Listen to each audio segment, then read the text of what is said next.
Estimado ouvinte, bom dia, seja bem-vindo a mais uma edição do seu programa A Bíblia Responde. Eu sou João Salgueiro e, como tem sido habitual, o pastor Felipe Dumbi aqui a marcar mais uma vez a sua presença para então dar respostas às dúvidas dos nossos ouvintes. Pastor Felipe Dumbi, muito bom dia e seja bem-vindo a mais uma edição do programa A Bíblia Responde. Olá, João. Bom dia para você. Bom dia também para os nossos estimados ouvintes que nos acompanham a estas horas. E como você já sabe, aqui você pergunta e a Bíblia responde. De facto, você pergunta e a Bíblia responde, e nós temos dito aqui que quem faz este programa é você. Então, nós estamos a contar com a sua participação, estamos a contar com a sua ligação e também a sua mensagem. E você pode participar enviando a sua mensagem para o 923 89 21 77 ou ligar para nós no 923 50 91 24. E o nosso telefone já toca, vamos atender o nosso primeiro ouvinte. Alô, bom dia. Fortunato Carias Lombo, como está? Então, qual a sua questão para o programa Bíblia Responde hoje?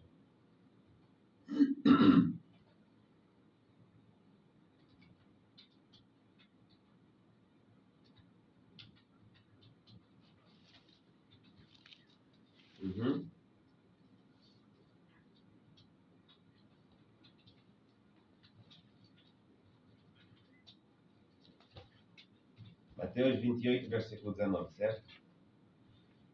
Muito bem.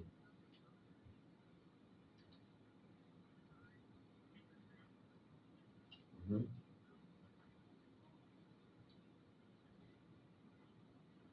Uhum.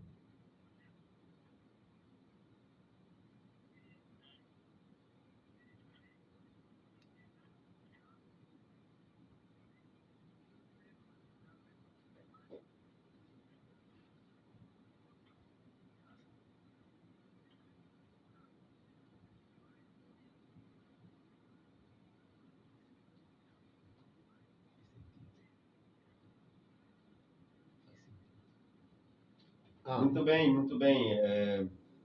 Fortunato Lombo, ficou anotada a sua questão. Continue ligado à nossa sintonia que daqui a pouco você terá a resposta. Ok. Obrigado, nós. Esta foi a participação do Fortunato Lumbo. Estamos à espera do nosso próximo ouvinte. Quem será? O nosso telefone já toca. Alô, bom dia. Bom dia. Bom dia, bom dia. Branca Bondo. Faz favor. Queremos contar hoje com a sua participação.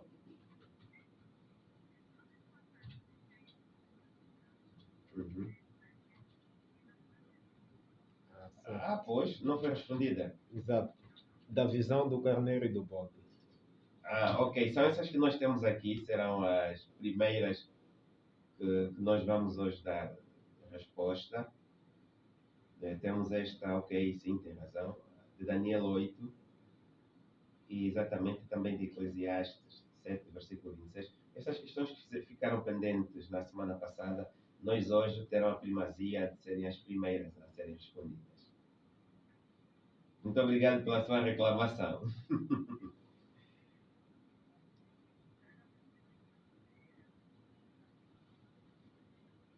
Muito obrigado por nos fazer lembrar. Continue ligado e peça também aí aos nossos irmãos estudantes da Bíblia para continuarem, manterem-se ligados, porque daqui a pouco nós vamos dar resposta a estas e outras questões, tá bom? Muito obrigado. Obrigado para si também, Deus abençoe. Estamos à espera de mais um ouvinte. Quem será o próximo a ligar para nós?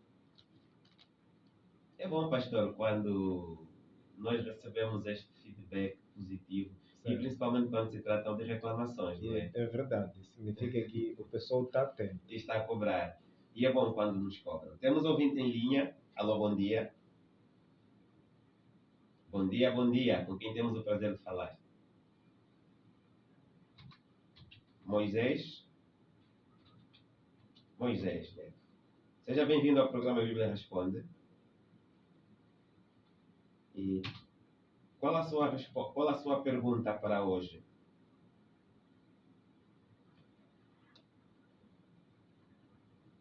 Gênesis. Uhum.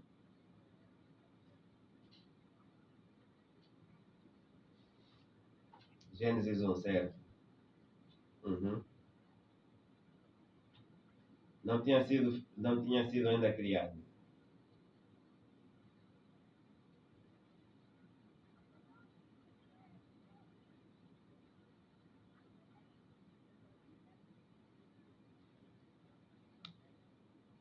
Muito obrigado pela sua questão. Ficou anotada a questão. Daqui a pouco o pastor Felipe Dumbe vai dar a resposta à sua pergunta, porque as ligações ainda é o momento de nós recebermos as questões e depois vamos passar para a segunda sessão, que é das respostas. Mas ficou aqui anotada a questão, ficou essencial. Pastor Felipe Dumbe quer também aí reforçar: será que Satanás já tinha sido criado quando o mundo foi feito? É isso, não é? Ok, muito obrigado pela sua questão e mantenha-se ligado à nossa sintonia. E também, olha, quero aproveitar também a ocasião, não sei se posso, pastor Felipe Dumbi, deixar aqui uma recomendação para o Moisés, a aquisição do livro A História da Redenção. Certo. É um livro muito interessante da escritora norte-americana Ellen G. White, e tenho certeza que vai lhe emocionar e vai lhe interessar bastante. A História da Redenção. Com certeza. Ok, estamos juntos e um abraço. Obrigado a nós. O próximo e último ouvinte, quem será? Damos mais algum tempo para o último ouvinte. Pastor Felipe Dumba, começamos já com as respostas. Se temos mais um em linha, podemos... O telefone já toca. Alô, bom dia.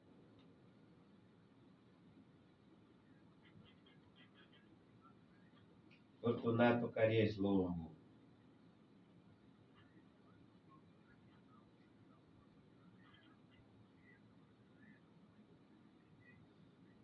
Ok, por favor, muito rapidamente, porque temos outros ouvintes que também querem deixar as suas questões.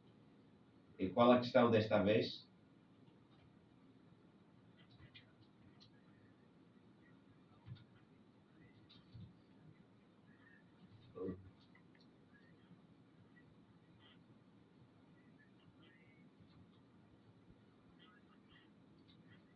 Uhum.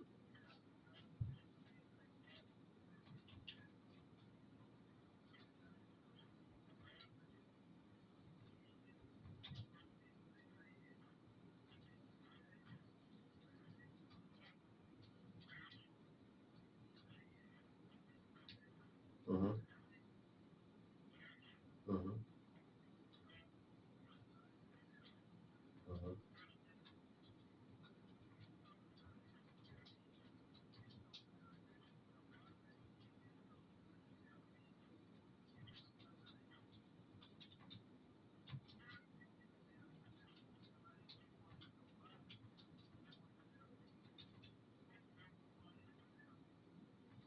Ok, muito.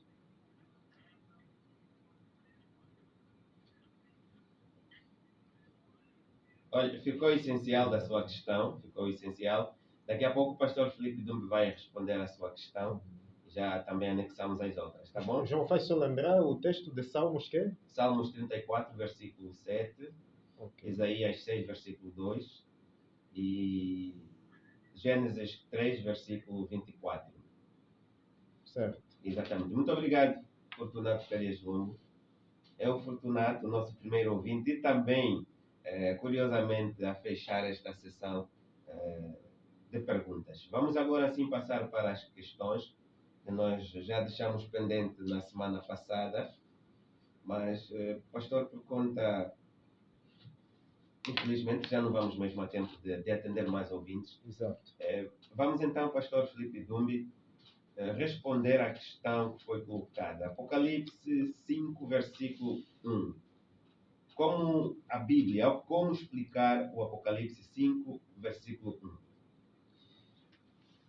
1? Em Apocalipse capítulo 5, João, verso 1 e em diante, se o estimado ouvinte ler, vai perceber que o autor do livro, neste caso João, discípulo amado, discípulo que muito Jesus amava, João, que viveu exatamente no período próximo ao ano 100, e ele escreveu, inclusive, este livro de Apocalipse lá por volta dos anos 96 a 98 da nossa era, depois de Cristo, DC ou EC, ano da era cristã. Então, o capítulo 5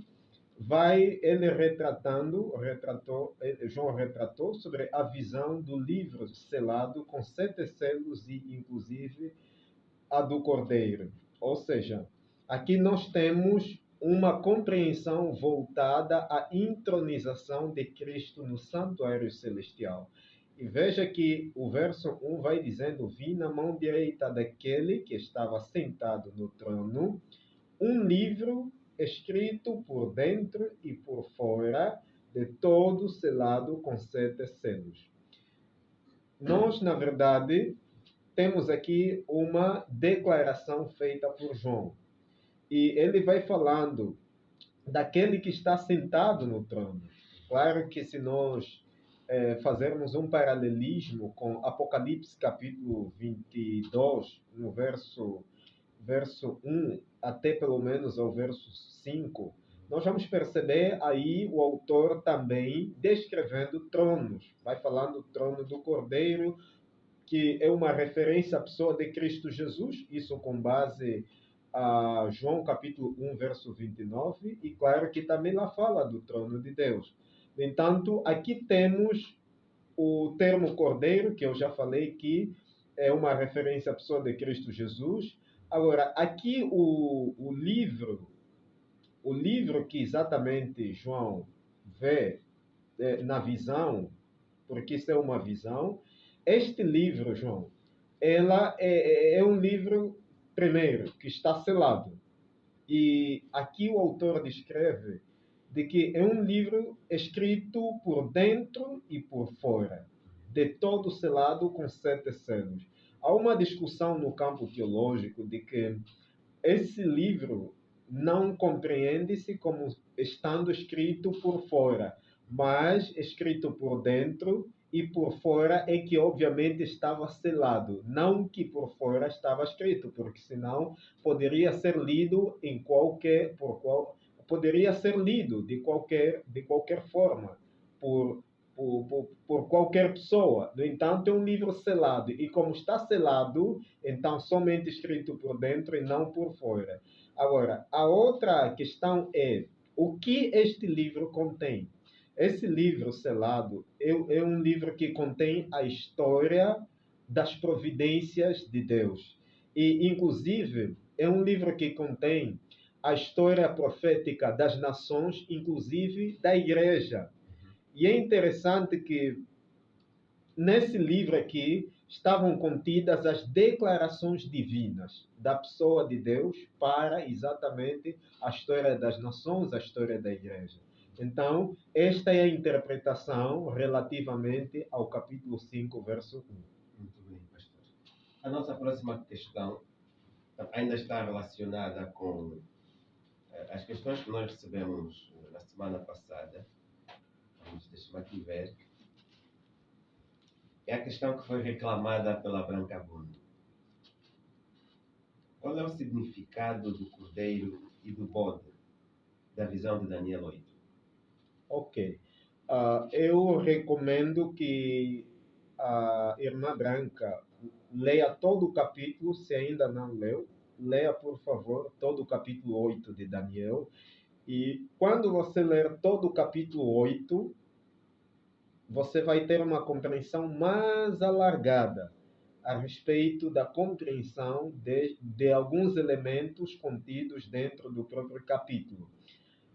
No entanto, o carneiro aí, dentro do capítulo 8, na verdade, é uma referência a um dos impérios. E qual o império? O império da Medo-Pérsia. O império da Medo-Pérsia, João, também pode ser chamado como Medo-Pérsia ou Média e Pérsia, porque é uma junção de dois reinos. dos medos e dos persas. Ou seja, os medos, neste caso representado por Dario, e dos persas representado por Ciro. E este poder da Medo-Pérsia começou exatamente o seu reinado a partir dos anos 539 a.C. e estende-se até 539 a.C. até 331 a.C. Isto é o significado do carneiro. Agora, do bode, o bode representa o império que tirou o lugar do império da Medo-Pérsia. E qual é o império que substitui a Medo-Pérsia? É exatamente a Grécia. E começa exatamente o seu reinado em 331 a.C., 331 a.C. até 168 a.C., representado por o seu grande imperador, neste caso, Alexandre o Grande. E tanto é que ele, de fato, tinha 4 generais: Ptolomeu, Seleuco, Lisímaco e Cassandro. Então, aqui, Carneiro e Bode vão representando esses 2 impérios. Carneiro, Império da Medo-Pérsia, e Bode, o Império da Grécia. Muito obrigado, pastor Filipe Dume, obrigado também, Branca Bondo, pela questão que foi colocada, e esperamos nós então que a resposta dada pelo pastor Filipe Dume seja aquilo que se esperava, não é? Agora, vamos passar assim para as nossas questões que foram colocadas hoje. Começamos com Fortunato Lume. Pastor, o que é que nós vamos encontrar em Mateus 28, versículo 19? Ok. Mateus 28, verso 19, é um texto que, na verdade, é conhecido por muita gente. E deixa-me só aqui fazer uma leitura rápida. Abrindo aqui o texto bíblico, Mateus 28, verso 19. Ide, portanto, fazei discípulos de todas as nações, batizando-os em nome do Pai e do Filho e do Espírito Santo. Aqui nós temos uma pluralidade da divindade, que na verdade é revelada desde o primeiro capítulo da Bíblia, isto é, no capítulo 1 de Gênesis. Isso pode se ver lá em Gênesis capítulo 1, verso 26. A presença dos 3, Pai, Filho e o Espírito Santo. Por isso que lá o texto de Gênesis 1, verso 26, o Senhor Deus disse: façamos o homem a nossa imagem, conforme a nossa semelhança. Então, temos aí, em outras palavras, o que nós chamamos de trindade. Trindade também pode ser chamada de divindade. São expressões sinônimas em língua portuguesa. Então, isso pode se estudar, inclusive, à luz de Deuteronômio capítulo 6, verso 4, e também com base a Efésios capítulo 4, verso 4 ao verso 6. No entanto, aqui o Pai representa o próprio Deus Pai. Aquele Deus que, quando Jesus estava sendo batizado, João, com base a Mateus capítulo 3, verso 13 a 16, lá temos a narração feita por Mateus de Deus Pai, que estava no céu, expressando-se com a voz, dizendo: este é o meu Filho amado em que me comprazo. Este Pai é o Deus Pai.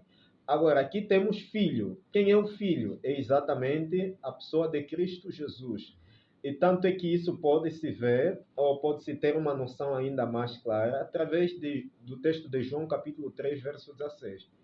Exato, porque o texto bíblico de João 3,16 diz: porque Deus amou o mundo de tal maneira que deu o seu Filho unigênito. Filho. Esse Filho, o termo Filho que aparece lá, refere-se a Cristo Jesus, que foi enviado aqui no mundo para salvar o homem do pecado. Agora, Espírito Santo é a terceira pessoa da Trindade, é o Consolador.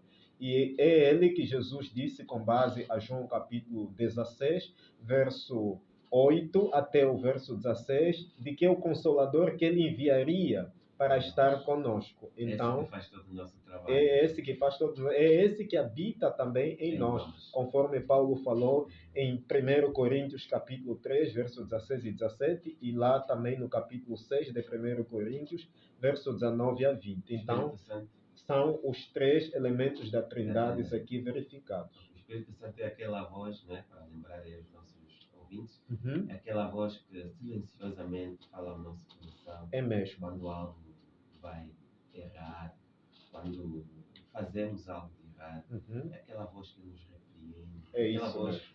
que nos chama a atenção.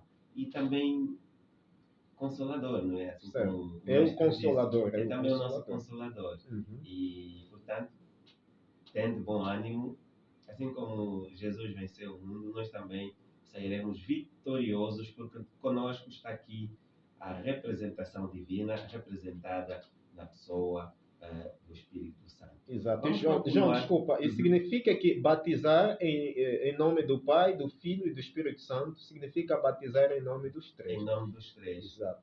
Muito bem. Vamos continuar com o Fortunato. Muito rapidamente, pastor.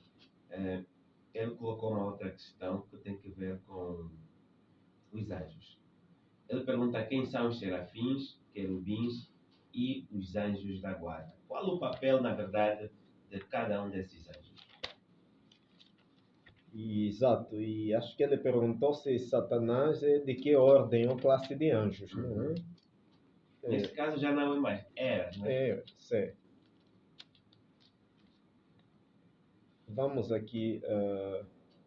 Ele deu 3 textos, não é? Ele colocou aqui algumas referências como Mateus 3, versículo 24, o Salmos 34, versículo 7 e Isaías 6, versículo 2. Muito bem. Vamos assim de uma forma mais resumida. Eu não estarei lendo aqui lendo aqui os 3, mas eu vou dar uma explicação dentro daquilo que é a pergunta feita com base aos textos apresentados.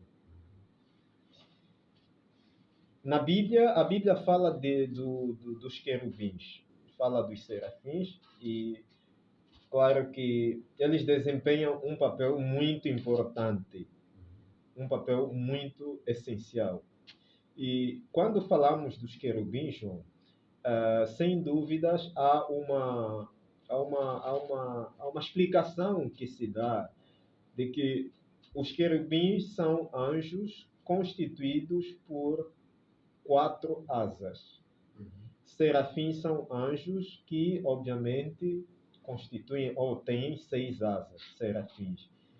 E nós temos o texto de Salmos, capítulo 34, verso 7, como um texto que nós aplicamos de que cada ser humano tem um anjo guardador, um anjo que o guarda. Porque onde estiver um filho de Deus, aí está o seu anjo que o guarda. Então, estes anjos que nos guardam, mesmo quando nós dormimos, e principalmente antes de dormir, a gente ora pedindo auxílio, pedindo proteção, para que Deus nos cuide durante a noite. Ali nós pedimos que Ele envie os seus anjos para nos guardarem. Claro que é parte daquilo que nós temos no verso 7 deste capítulo 34 de Salmos, de que o anjo do Senhor acampa-se ao redor dos que o temem e os livra. Ou seja, esses anjos nos concedem a proteção, nos protegem e nos livram de quaisquer perigo do mal. Quer seja em um acidente, uma tragédia, qualquer desastre, enfim. Então, de forma a concluir a questão, o capítulo 28 de Ezequiel, e eu peço, estimado ouvinte, que leia o capítulo 28 de Ezequiel, a partir dos versos 12 até o verso 18. Ezequiel 28, verso 12 a verso 28, vai exatamente perceber de que Satanás fazia parte da ordem ou da classe de anjos dos querubins. Então, ele era um querubim cobridor. O texto bíblico vai usando essa expressão. E como querubim, ele ficava em um dos lados do trono de Deus. Porque ao lado do trono de Deus sentavam-se dois anjos, um à direita e o outro à esquerda. E um deles era Lúcifer, como querubim. Então, ele era escrito como um querubim cobridor em Ezequiel 28, verso 12 a 18. Ele era um anjo querubim. Perdeu. Por isso, pastor, é preciso nós termos muito cuidado com a exaltação. Certo. Quando nós atingimos lugares Patamares altos. Certo. E ascendemos lugares de excelência, precisamos ter domínio próprio acima de tudo, porque podemos também cair na jactância em si mesmos, assim como Satanás. Satanás deixou-se levar pela exaltação e olhem o resultado. É trágico. E, infelizmente, o nosso tempo já se foi. Já não vamos a tempo de responder à questão do nosso amigo Moisés Neto, mas tenha certeza que amanhã será a prioridade. E temos também algumas questões que nós fomos recebendo pelo telefone, mas infelizmente, por causa do tempo, já não vamos a tempo de respondê-las. Mas pedimos que você continue ligado à nossa sintonia. Este é o programa Bíblia Responde. Não desanime caso a sua resposta não tenha sido respondida. Continue a enviar para nós as suas questões, porque a Bíblia Responde poderá não ser hoje, mas amanhã ou um outro dia ela dá resposta às suas dúvidas e às suas inquietações. Pastor Felipe Dumbi, muito obrigado por ter estado aqui conosco uma vez mais. E você, nosso ouvinte, pedimos que continue ligado à nossa sintonia, esta aqui é a 93.9 em FM. Nós voltamos amanhã e lembre-se, às 22 horas e 30 minutos, não perca a reposição aqui na 93.9. Deus o abençoe e conceda um dia abençoado e que esteja envolvido nos braços de Cristo. Até amanhã e um forte abraço.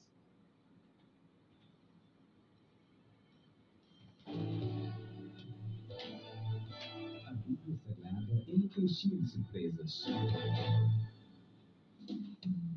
Há muito por se desvendar neste manual criado por Deus para o homem.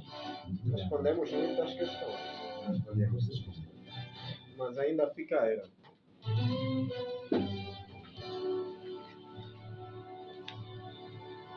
Para te dar sinal, falaste que caso as suas respostas não foram respondidas.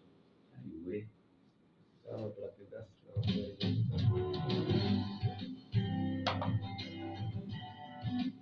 Pense nisso. Pense nisso. Pense nisso. Pense nisso. A cidadania é tarefa que não termina. Falsas histórias são prejudiciais em toda a relação humana, sejam elas sobre si mesmo ou sobre outras pessoas. O falso testemunho é reprovado por Deus em sua palavra que diz: não dirás falso testemunho contra o teu próximo. Êxodo capítulo 20, versículo 16.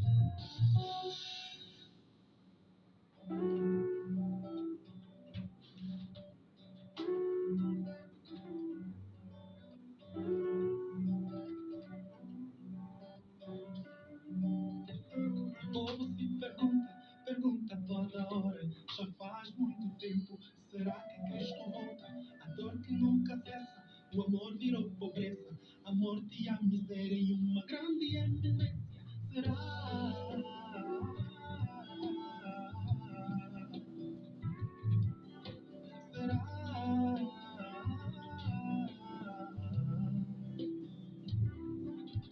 O pecado se aproxima, eu tento dessa vez, assim me esqueço tudo que ele me fez. Temos Deus como Pai. Ficaram 3 questões. Será que nos esquecemos que também será o juiz? Será?